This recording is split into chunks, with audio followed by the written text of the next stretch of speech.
There was great optimism about Russia in the 90s as it emerged from decades of authoritarian control. The collapse of communism led to the Russian economy becoming far more integrated into the world economy and a reduction of proxy conflicts around the world. Europe became hooked on Russian energy and raw materials. In turn, millions of Russians were able to travel to the West, something unimaginable for earlier generations. Many thousands from the elites invested in Western property and sent their children to private schools and lived luxurious lifestyles in Western countries.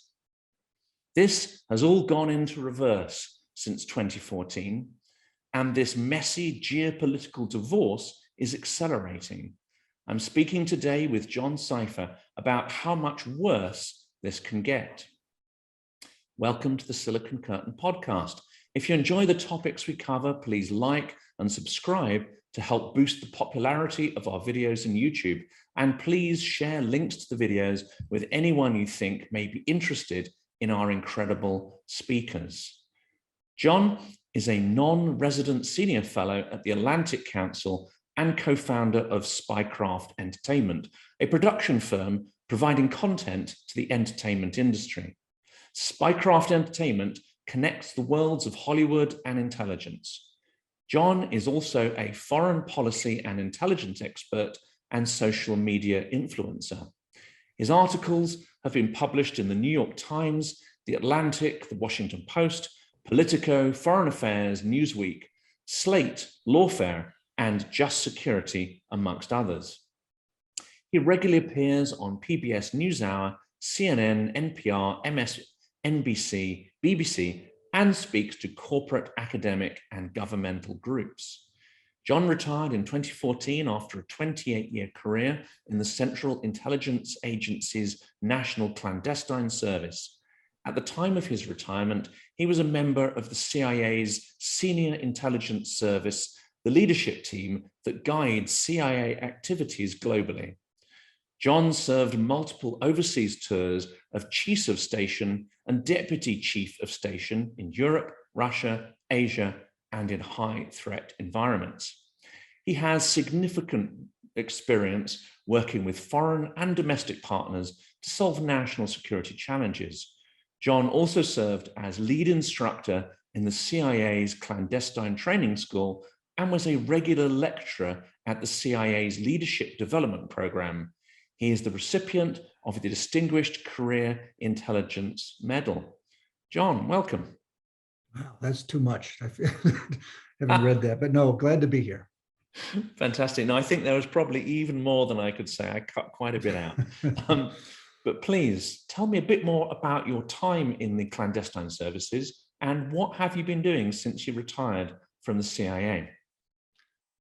Sure. Yeah, I originally came into the agency thinking I was going to be an analyst. And as you know, the CIA has a large analytical cadre who mostly stays in Washington and collects all the intelligence from around the world, whether it be from human spies or satellites or academics or diplomats or what have you. And then there's the people who go overseas, try to run spy networks. And I came in thinking I'd be an analyst. And before long, before I even actually worked as an analyst in the training center, I switched over to the clandestine side, realizing I'd be spending most of my career overseas. And so it was a very rewarding career. I really enjoyed it. It's almost like, getting a master's degree every few years. You spend as much as a year learning a language and preparing to go to an assignment, and then spending anywhere from 2 to 4 years in a country, engaging on the issues of the day, the people, learning the culture, and immersing yourself in that society. So I really enjoyed it. I spent some time in Russia. I obviously, in recent years, worked on terrorism and issues related to that in Asia and South Asia. But it was a fantastic career. I retired, like you said, in 2014. I did some consulting work for a while with businesses and found that it just, I missed sort of the content. I missed the issues dealing with, national security and foreign policy issues. And luckily, a close friend that I worked with in CIA left, who was quite a storyteller, and we started a little company that their idea is sort of be that to go-to place for Hollywood to come to if they're looking for sort of espionage content. And we've started to work with a lot of Hollywood writers and producers to sort of build build stories and projects and ideas to either make movies or streaming series or network shows. So yeah, it's quite fun.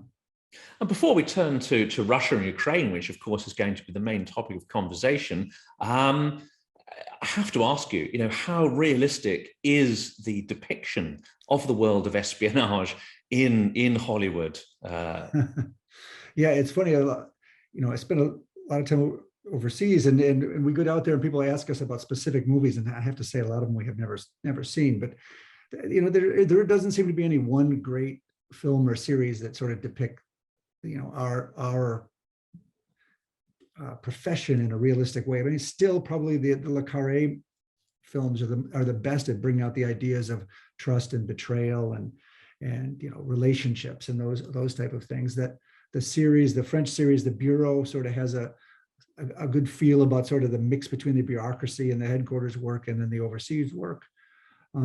But most films tend to be focused very much, they put espionage films in the sort of action genre. And so it ends up being a lot of car chases and shooting. I suppose if you go back a generation, it's Graham Greene, isn't it? And that's more in the Le Carré tradition. Yeah, that's fair. Yeah.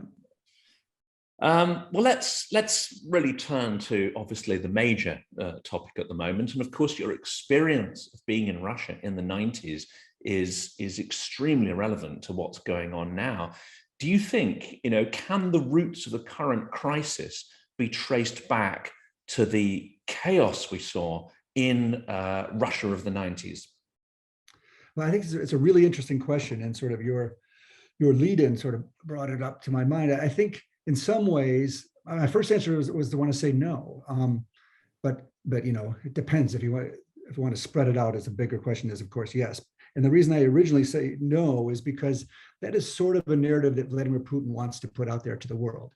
He's created this view that with the fall of the Soviet Union, the United States and Western countries humiliated Russia and found a way to keep it down. And therefore, what is happening now is sort of a payback for the West, trying to expand NATO and treat Russia as a second-class citizen and those things. Now, I worked in Russia in the 1990s.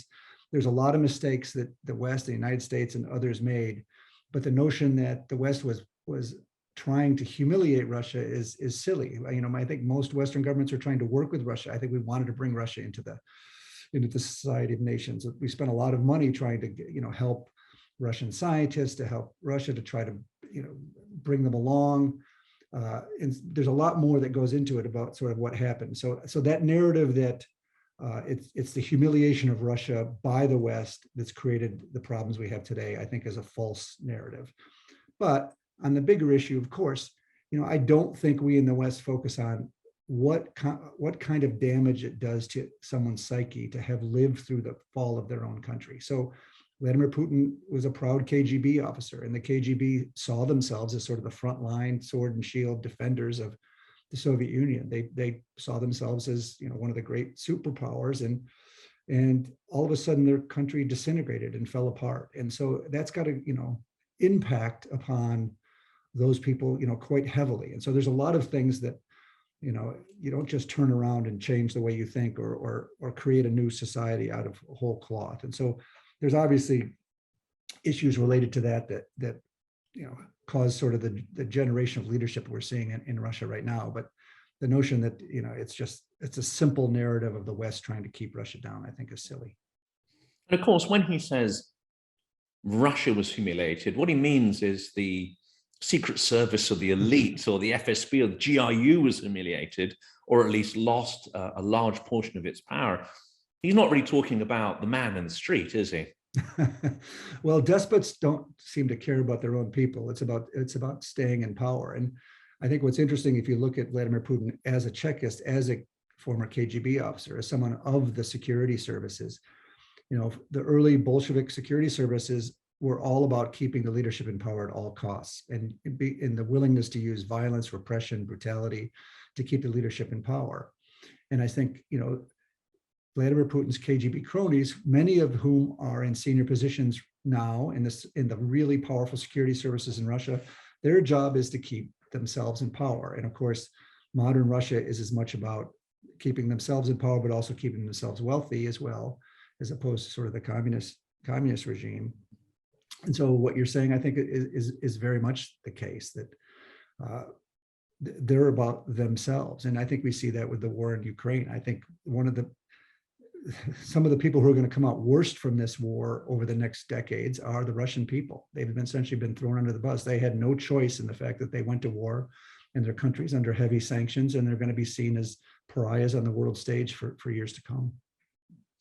And apart from that sort of self-enrichment you've described there, what do you think are the principal differences between the Soviet KGB operatives, which you would have observed in the 90s, still in their post, and this new generation of Putin's FSB thugs?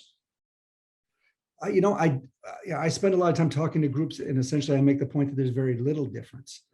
Many of the things that we see today, everything from the subversion and the deception and the disinformation and sabotage and assassinations, are essentially from the KGB playbook. There's a book I read not too long ago called "The Man with the Poison Gun" about the KGB effort to assassinate Stepan Bandera, who was a Ukrainian nationalist in Munich. And of course, he was found dead in his stairwell of his Munich apartment building, from an apparent heart attack. And it wasn't until a number of years later when a KGB officer defected to the West and said that he was the assassin and had used a KGB developed poison gun after months of tracking Bandera around Europe to kill him.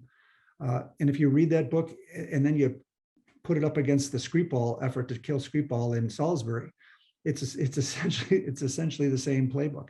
The disinformation and the deception, the things we see them using social media to try to cause chaos in our countries and impact in our elections, they were doing very much the same thing, with different weapons. Social media is something, that can be weaponized quite easily, but they would do the same thing about creating false stories and trying to put them into the Western media landscape. Having been in Russia, in the embassy in Moscow in the 1990s, the one part of the Soviet state that essentially stayed pretty strong was the secret services, the KGB types, because essentially they controlled the Communist Party money. They dealt with Western banks. They were doing the money laundering and smuggling networks and these type of things. And so, whereas the rest of the country in the 1990s was a wild west, and and all sorts of things happened. Western business came in and people were making a ton of money. I can assure you that the KGB never missed a day of surveillance of all of us in the embassy, following us 24 hours a day. They were able to pay their people. They were able to keep slush funds of money to keep their security services together. And so it's that mentality that Vladimir Putin grew up with in the KGB that sort of translated over into the 21st century, so that those people who grew up with that mindset became the leaders that are there today. And that leads me to two questions, really. I mean, the first one I'm going to ask directly relates to your time as deputy chief of station. And basically, you were running the CIA's operation in Moscow against Russia worldwide, weren't you? I mean, they're still spying on you. They haven't reduced any of that infrastructure, despite the thaw in relations that were ostensibly happening with Russia. Was it business as usual for you guys as well in terms of the adversarial relationship? Or did you find that Russia was being deprioritized by Washington, and were budgets being reduced? Interesting that you bring that up. First of all, when I was in Moscow, I wasn't the deputy chief of station. I was a younger officer on the street there. But later, when I worked at our headquarters, I was a deputy of our larger worldwide Russia program, overseeing Moscow as well as our efforts to recruit spies around the world. And so, yeah, the CIA continued to try to, understand the mentality and what the policies were of Russia, but it was deprioritized, especially after 9/11 and the terrorist change came. In fact, I was in what we called Russia House or Russia Group at the time, and we really sort of saw terrorism as the main enemy and pivoted to put resources against that. And I think there's often been a view in the United States and in the West in general that, hey, just give Russia time, it'll come around. It's a Western country, even though there's some vestiges of the old KGB and in Russia there, if we continue to treat them well and we do resets and we bring them into the G7, we bring these in these institutions, over time it's going to change, and Russia will be essentially a European power. So in many ways, we sort of believed that, and we put resources over to work on terrorism. And in fact, we thought we could work with Russia on terrorism. And I wrote a Washington Post piece with a few friends that had worked in the agency, each of whom at one point or another were in charge of working the terrorist issue with Russia. And we sort of lay out that Russia essentially never was a good partner in that area, and essentially tried to use the war on terror to try to undermine our system and sort of work against us. And so I think in some ways the Ukraine war is eye-opening and good for the West, because those of us who worked Russia for a long time understood that Putin is exactly who he says he is. He's been at political war with us for at least a decade, if not more. He has created an ideology of being sort of the head of an anti-Western country, and that's their main goal. And he was never going to be someone who would sort of come around, will be satisfied with some sort of concession, or that we're going to find a middle ground of working together. We sort of used to joke and say, for Vladimir Putin, win-win just means I beat you twice. And so, the Ukraine war has now made it clear that, he isn't going to change.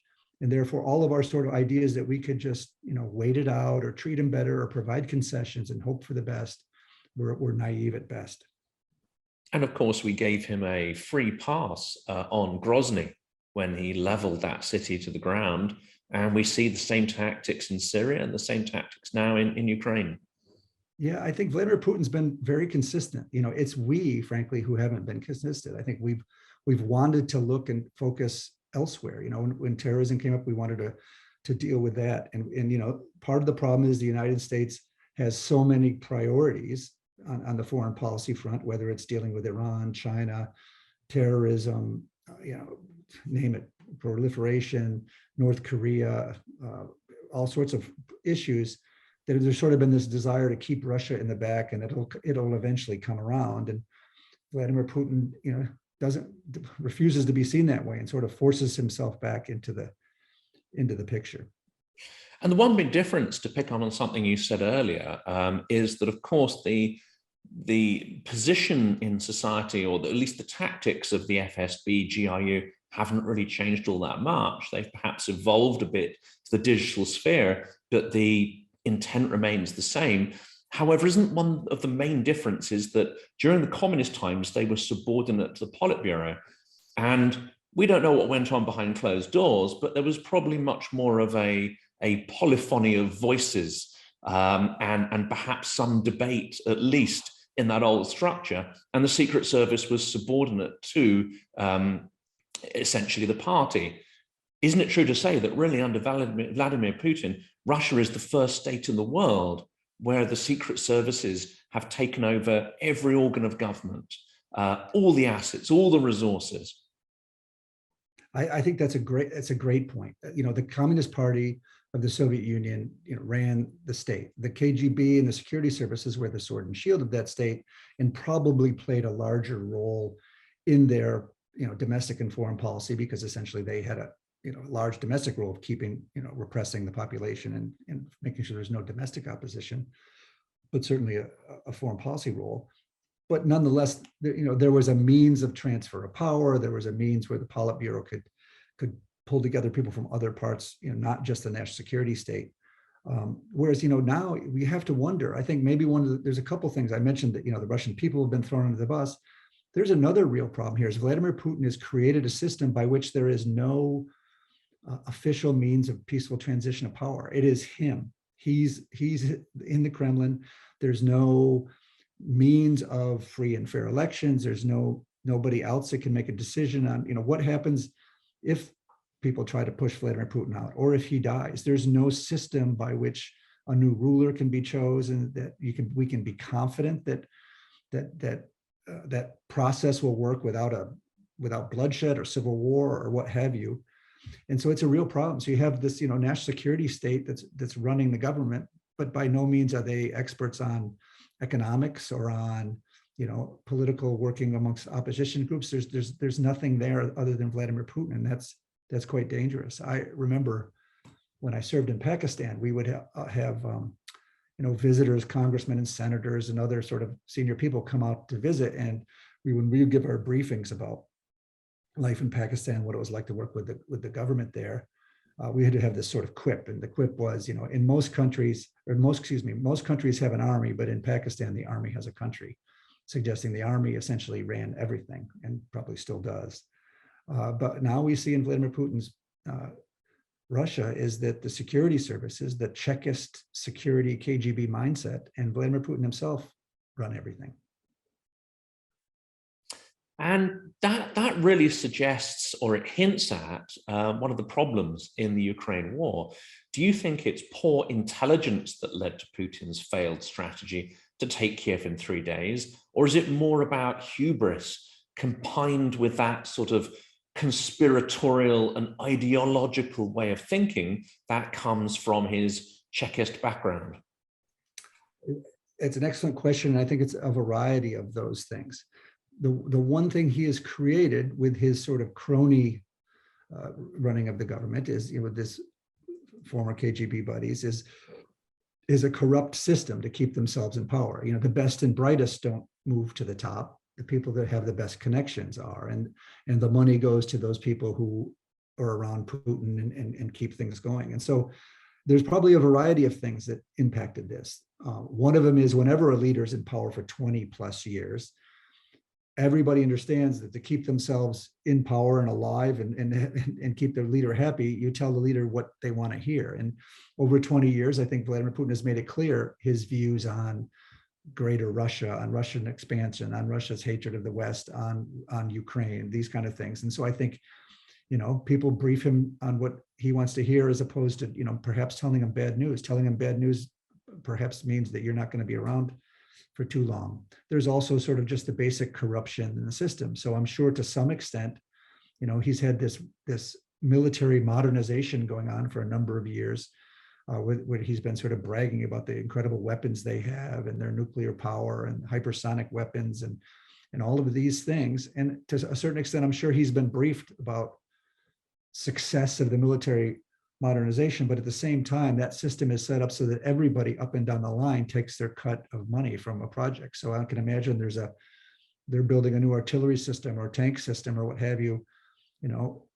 The person, at the top of the system has to take a cut of that contract, and the person sort of under them that's running that has to take a cut of their money and a cut of their money. And so at the end of the day, you don't have a system that's built on, efficiency and rule of law and regulations, and you have a thing, where a lot of yachts are purchased, and these people in the process make a lot of money. Kleptocracy, isn't it? That's the phrase. Yeah. And so I think it's a combination of corruption and kleptocracy with a dictatorship that believes what it wants to hear.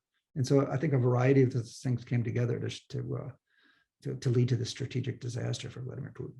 And this, of course, applies to civil infrastructure as well as military infrastructure. And I think in the West, we've known about the corruption in the civil sphere for a long time. I've even seen figures that as high as 50% of every civil project would be skimmed or end up in people's pockets, from the Olympics through to building the Kerch road bridge. But I think we've kind of assumed in error that somehow the military was immune to this, that it was following a different kind of behavioral pattern, whereas in reality, from the invasion, we see that no, it's got the same kind of levels of corruption, if not worse. Yeah, I think that's very true. And there's also, a lot of infighting amongst the different organizations. And Putin, as a KGB officer, has sort of strengthened his security services, and especially the internal security service, the FSB, which is involved in everything from banking to business to watching and controlling in the military to make sure nobody is sort of moving away from the Kremlin's viewpoint there. And so in his system, the military is not equal to or as powerful as the security services, and I think we're seeing some of that play out now. And all of these things sort of came together to make an incredibly terrible situation for him.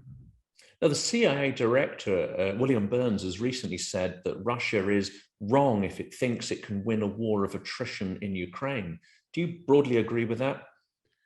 Yeah, I tend to agree. Well, first of all, Bill Burns, I worked for him when I was out in Moscow before, and he's an excellent, Russia watcher. And I tend to listen to what he has to say, and obviously he has better information intelligence than I do now. But I tend to believe that too. I think the Ukrainians early on realized that if they stop fighting, they lose their country.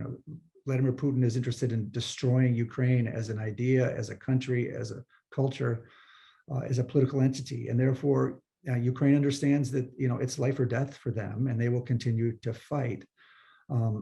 And so I do believe that they've shown that their willingness to fight and morale and willingness and those things really matter in war. I think Russia, again, some of the inefficiencies in the way they do business have caused them problems on the battlefield.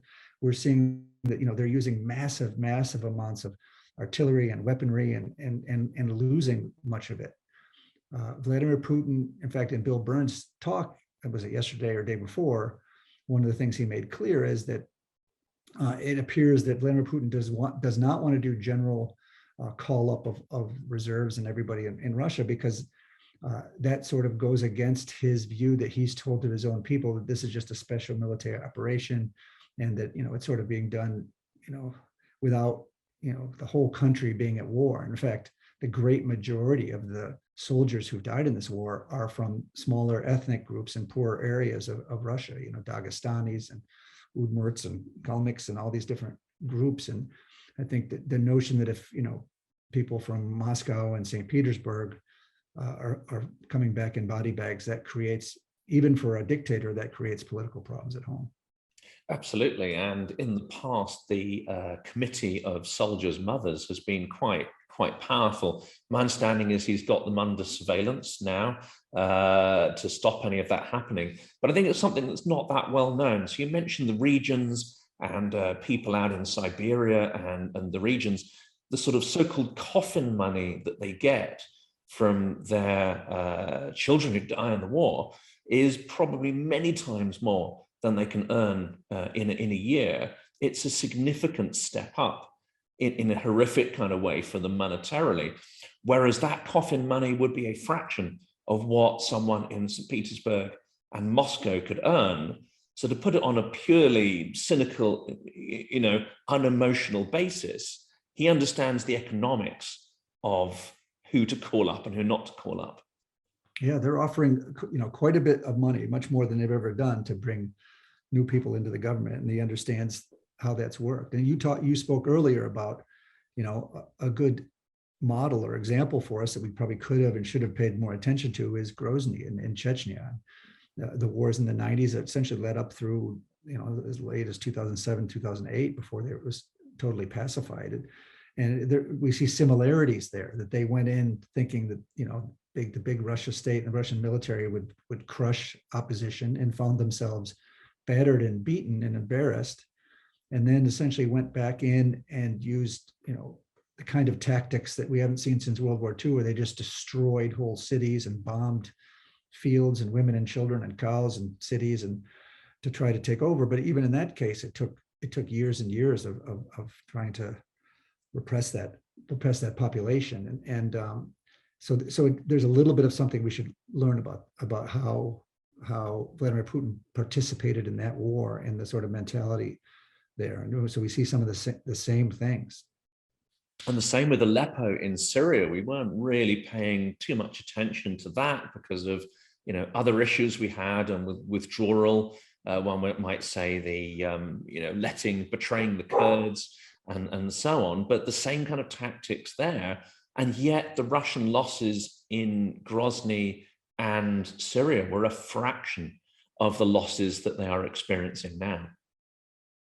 Yeah, I think the Russian president cares very little about his own citizens, as long as he and his people can stay in power. But he cares much less about Syrian citizens or Chechens or others, and therefore is willing to do the kind of things that essentially much of the modern world has moved away from in recent years. And so we saw in Syria bombing hospitals and essentially just destroying villages, and willingness to even support using chemical weapons and these type of things. In fact, we've seen that they use in assassination attempts, chemical and neurological weapons against their own people. So it's a very different mindset. And until we understand the willingness of someone like Vladimir Putin to use dirty tactics, dirty money, and everything to get his way, we're going to have a tough time dealing with him.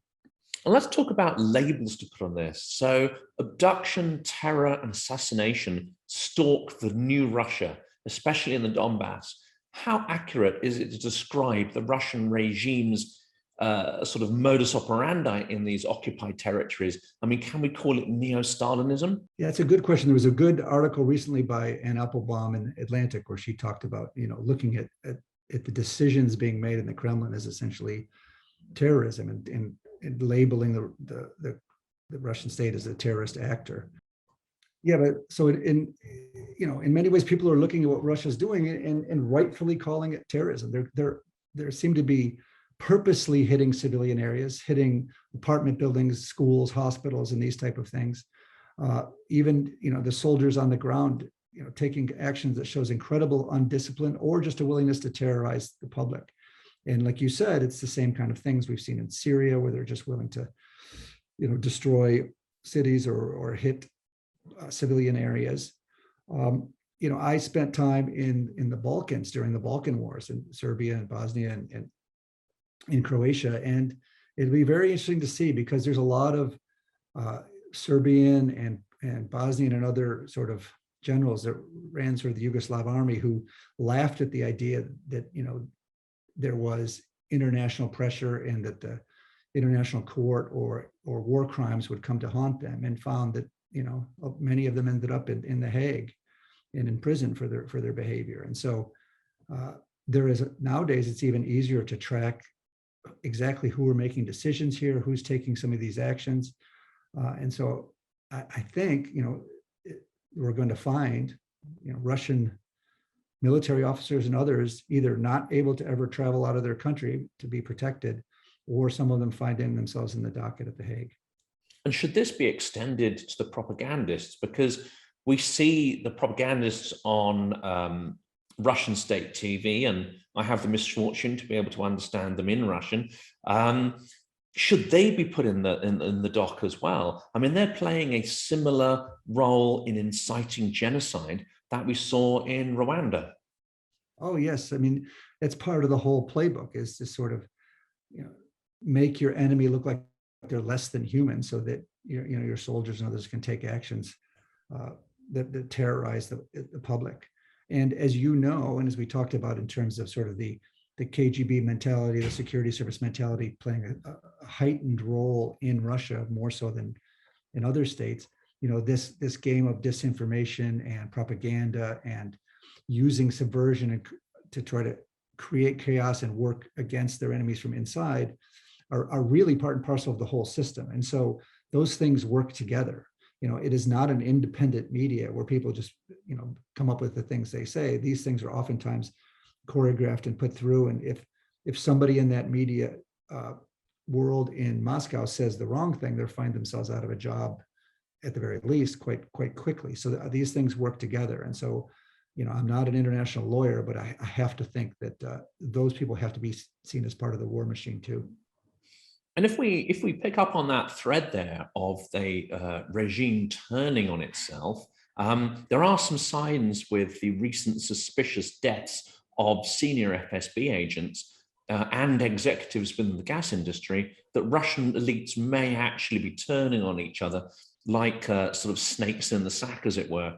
As this war intensifies, do you think Russia will return to the 1930s, where we saw a mass cannibalization of not just the basic people on the street, but the elites themselves?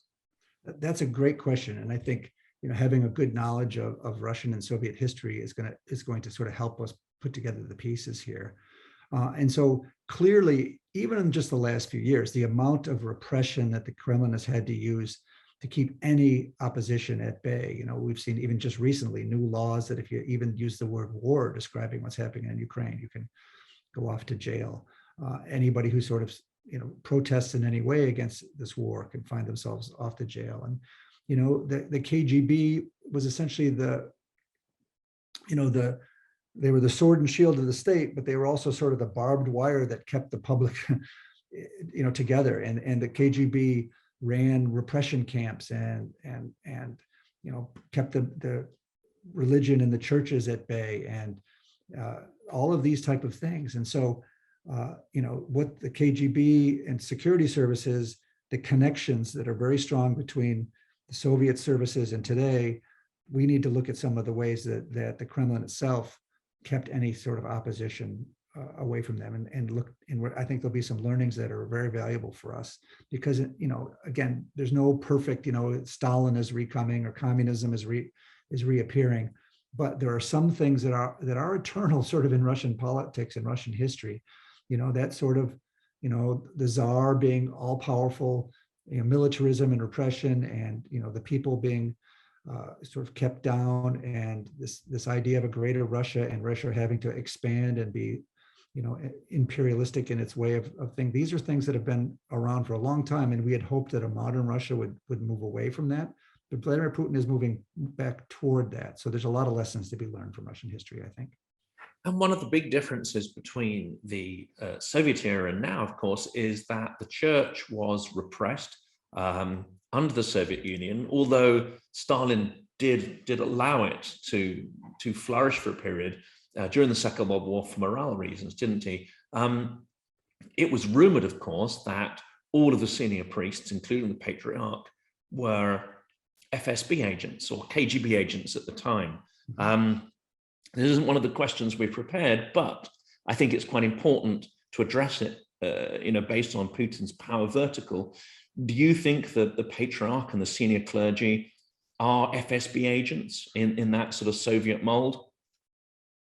Yes, and it's not rumors. The head of the Patriarch of the Church was a KGB agent, and had a KGB cover name, and yes, Stalin brought prior to Stalin, they sort of did everything they could to push away the church, realizing seeing it as a threat, and then Stalin used it to push nationalism, to bring people together to fight the Nazis in World War II.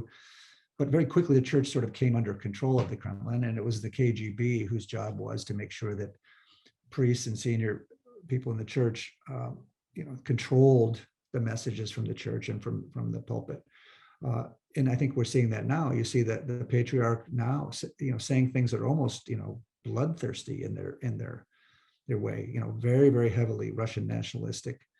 And there's been almost an incredible sort of story of the Orthodox churches, the Ukrainian Orthodox Church and the Russian Orthodox Church, and sort of separating and schisms in the church based on the fact that the Russian Orthodox Church has sort of become, a puppet of the Kremlin. And of course, there's a very large cathedral that is dedicated to the army, which is extraordinary. It looks like something out of Game of Thrones, I think that it's been compared to. And there was a controversy at one point. They actually wanted to build a mosaic of Stalin in the church, which is another level of absurd. I don't think that actually went ahead, but it tells you something about the sort of political, religious fusion that's taken place. Yeah, in Russia, the state is all, and the individual is only meant to support the leaders of the state. Individual rights are something that we're used to in the West, and that has not been the case in historic Russia or is today. And yes, that church, does have mosaics that are built. It would have pieces from, weaponry from the War of 1812 and other wars, and it was, from my time, and probably you can remember even in the old Soviet times, that was a massive pool that they had built there, a swimming pool that was meant to sort of provide something for the people. And then as Russia became increasingly nationalist, in the 1990s and beyond, they built the church there to celebrate, Russian militarism in the Russian church. That's right. It was dedicated, I think, to the victory over Napoleon, and then it was rebuilt in the center of Moscow and under Yeltsin, but still an extraordinary thing in the 20th century to see a giant cathedral being built. I think this is all leading to an assumption that there isn't any kind of short-term fix. There won't be a liberal revolution in Russia. So if we assume that the East-West rift is not short-term, but rather a long-term feature of the geopolitical landscape, what will Fortress Europe look like? And what is this going to cost to maintain? That's a great question. And part of the problem, I think, was our view in the West is, like I mentioned before, I think Vladimir Putin has been consistent. He's been at war, call it political war or information warfare or hybrid, sort of subversive warfare against the West for a number of years, and we've sort of refused to acknowledge it. And we continued to think that providing concessions or accommodations or just hoping for the best would work out. And obviously that's shown itself not to be the case. And so I think one thing the war has created and is making Europe and the United States and the West understand is there's nothing that's going to essentially appease Vladimir Putin. There's no negotiation, there's no outcome that is going to satisfy him. And therefore he just has to be, if he's not defeated, there needs to be a system almost like in the Cold War of deterrence. He needs to be deterred so that he can't act in these ways that upset the international balance. And so I'm hopeful and confident that the West has shown, quite a bit of ability to come together. NATO, was quite weak, and there was talk, from Macron and others that, NATO was sort of past its time and needed to find something new and different if it was going to hold together. Vladimir Putin, his goal was sort of to destroy NATO and weaken NATO. And in many ways, he's of the things that he claimed were important to him before this war, almost all of them have gone the other way from his hope. So NATO is stronger and more unified than it's ever been. There was very few Americans in Europe, military in Europe prior to the war. There's many more now. There's many more American weapons and those type of things. And so I think the West, the sort of blinders are off. We understand that Vladimir Putin is who he is. He's not going to change. And therefore, policy has to be about, maintaining strong defense, strong deterrence, and making sure that Vladimir Putin doesn't have the ability again to take this kind of action.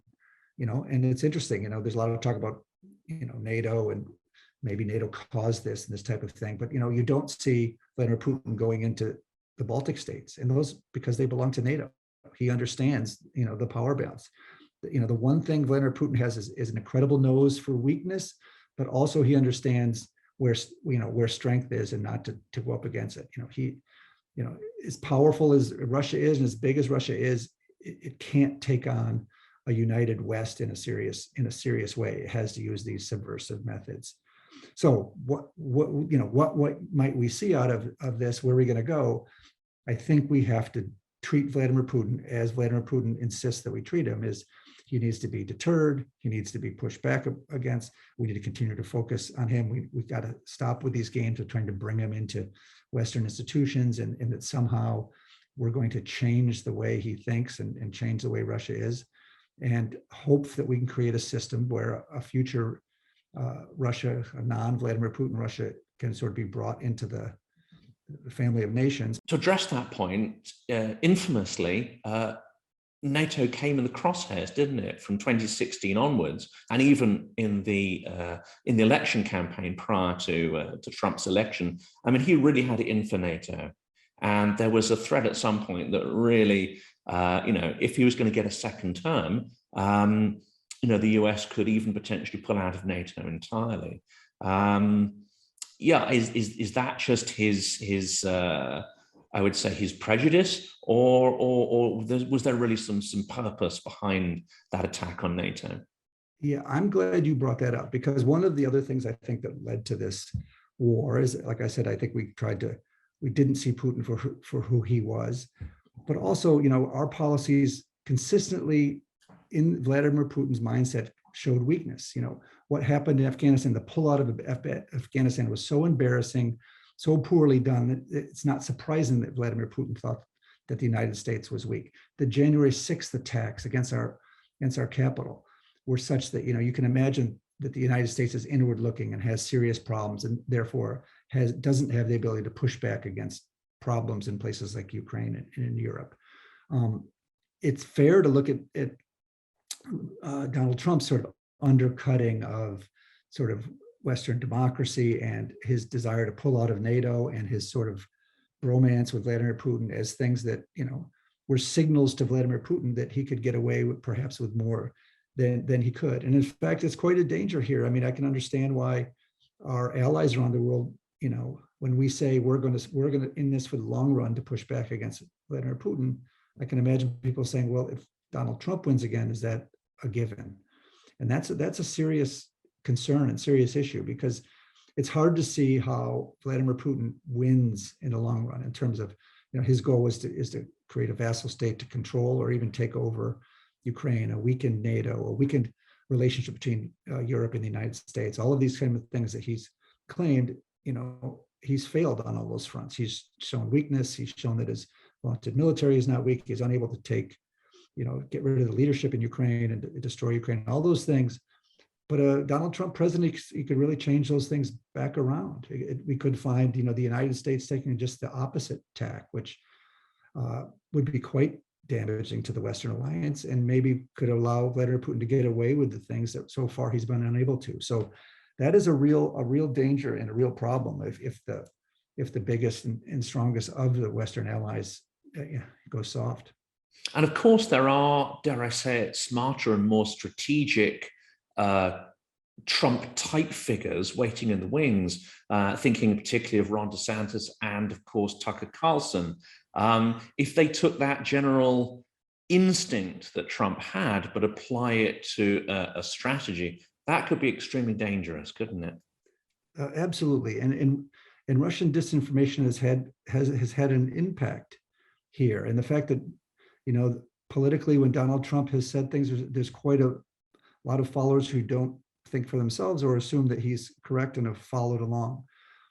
The traditional Republican Party in the United States was very much about strong defense and push back against Vladimir Putin, against tyrants overseas, against Russia and China and Iran and places like that now. But that's not a given. It's unclear what will become of our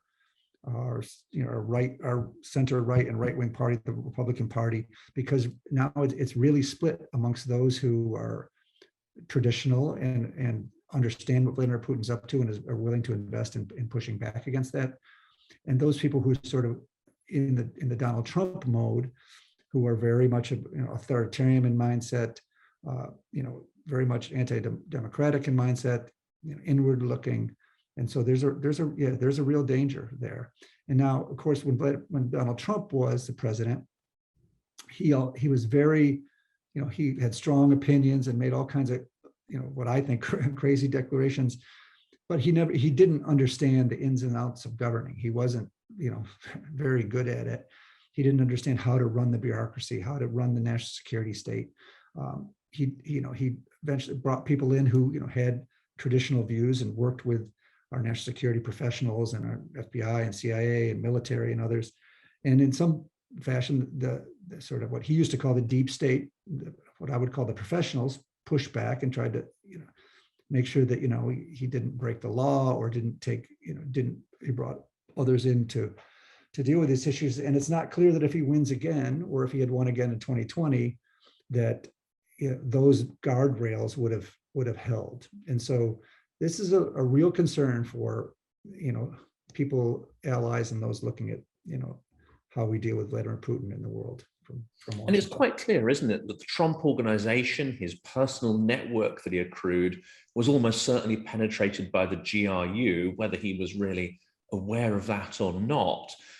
But it's also clear that they have been trying to penetrate the GOP structure as well, haven't they? I don't know how much success or whether we can even know how their attempts to hack and influence, how far those go.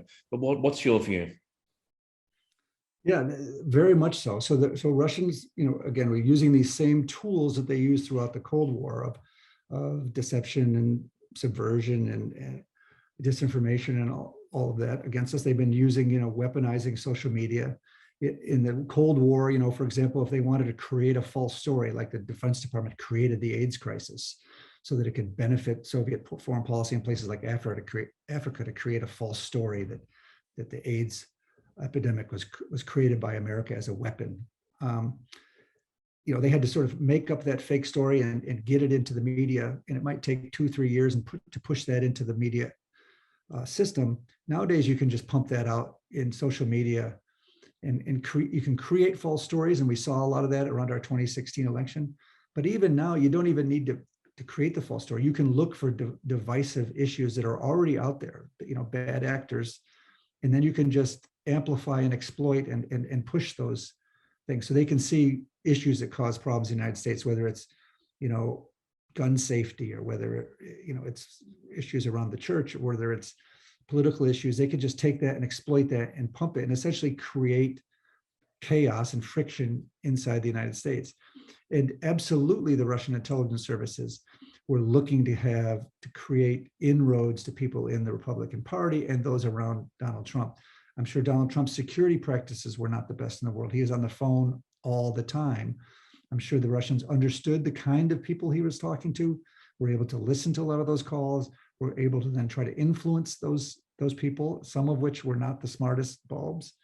And so there's, the one thing the Russians do very well, like in CIA, our job would be to recruit sources around the world. And we would try to find sources that had access to specific information that the US government couldn't get any other way. So if we can get it through diplomats and academics and business people and satellites and all these other means, there's no reason to have to steal that information. But if we can't get it any other way, we would try to find people in positions that might have personal reasons or motivations to steal that information and get it to us. And I don't get credit as an officer unless that person knows who they're dealing with, knows what they're providing, follows my direction. I can keep them safe. Essentially, if somebody is spying for me, it's a very clear relationship of control and what information is coming across.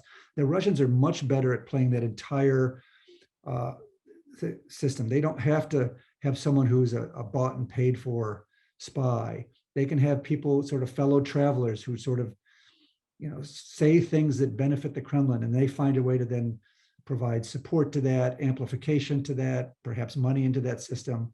They have, full out spies, absolutely. But then they have other sort of people and issues that they can just push forward. So Russians are looking for all sorts of ways to influence, undercut, create problems in our society, in our politics. And they had quite a bit of success in the United States. The woman, Maria Butina, who was tied to the US National Rifle Association and the Republican Party, is a good example. As a young woman, pretending as if the Russians were sort of supportive of, many of the views that they have inside the National Rifle Association.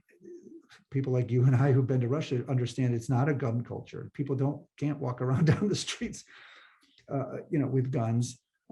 But she could push that in and use her relationships and, means of introducing, business people, other people from Russia with money, other people's into those friendship networks and use it to Russia's advantage. It's divisive, it's destabilizing, it causes friction. I think that's the purpose in many ways, isn't it? Yeah, anything that weakens your adversary is in Russia's benefit. And they've, again, like I said, since the beginning of the Bolshevik state, they understood that, the new Bolshevik state was weak. It didn't have an army. They were had pulled out of, got rid of the Tsar, eventually killed the Tsar.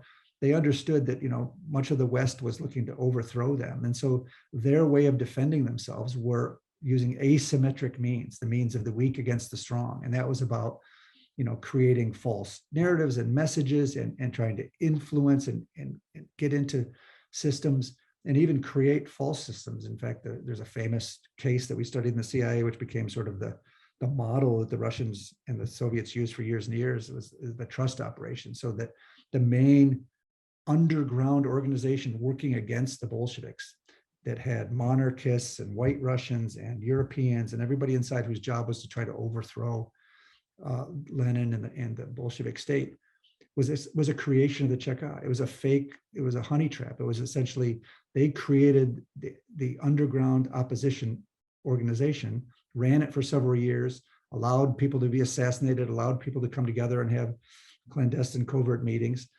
And they were able to then, through those means, figure out who all of their enemies were and then eventually kill them off. And so this notion of getting inside organizations of your enemy, or even creating false traps to pull in your adversaries and enemies, are something the Russians and the Soviets and the Russians since and the security services have used as a way to try to destabilize and weaken bigger and stronger enemies.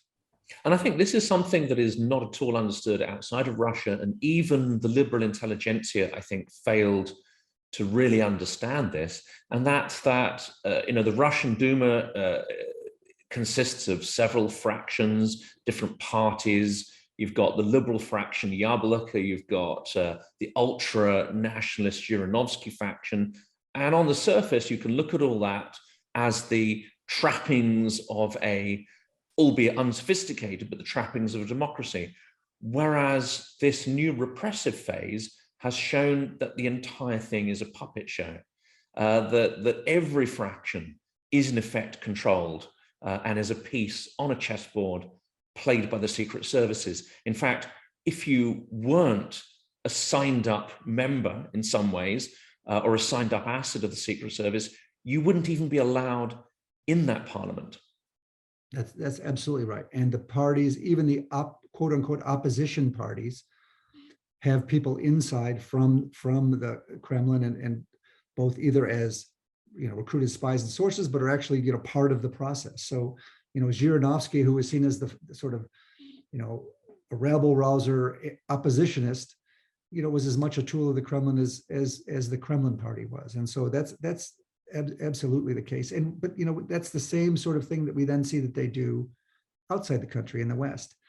And again, because we run by rules of law and we have all this variety of systems, the Russians know how to play that. Again, Putin was a KGB officer. He understood that people can be bought, that money and things could suborn people. And so, Russian large swaths of cash and Russian dirty money has gone into Western law firms and groupings, and is able to sort of use to get Russia's way and to push back and to bring people so that they were sort of compromised in terms of working with the Kremlin, whether they understood it or not. And places like London and Miami and New York were awash in Russian money, and essentially there was sort of elite capture in places like Germany and others where very senior politicians and business people would get themselves tied up in Russian business and money. And so, they weren't in a position to see what was happening and push back when the situation changed.